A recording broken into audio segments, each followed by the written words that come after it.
சாதாரணமாக எடுத்துக்கொள்வோம். ஒரு 14ஆம் நூற்றாண்டு ஒரு நூலையோ அல்லது 19ஆம் நூற்றாண்டு நூலையோ பாரதியாருடைய கவிதைகளையோ கூட நாம் எடுத்துக்கொள்ளலாம்.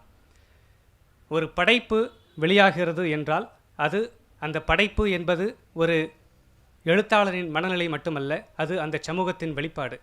அந்த சமூகத்தின் உட்கடையாக இருக்கின்ற பொருளை, சிந்தனை அமைப்பை, சிந்தனை முறையை அந்த நூல் உட்கொண்டு இருக்கிறது. 21ஆம் நூற்றாண்டில் நாம் இன்று பயணப்பட்டு கொண்டிருக்கிறோம்.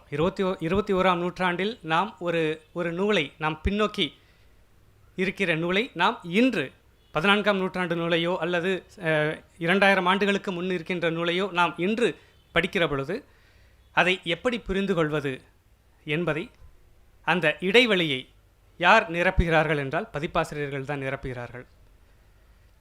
ஒரு நூலின், ஒரு எழுத்தாளரின் சமூக பின்னணி, வரலாறு, அதற்கு ஊன்றுகோலாக இருக்கின்ற வரலாற்று தரவுகள், கல்வெட்டு, செப்பேடுகளில் இருக்கின்ற வரலாற்று தரவுகள் அனைத்தையும் ஒன்றாக திரட்டி ஒவ்வொரு பொருளையும் அதனுடைய பின்னணியோடு, ஏனென்றால் ஒரு சொல் என்பது அதன் பொருள் மாறிக்கொண்டே இருக்கக்கூடியது.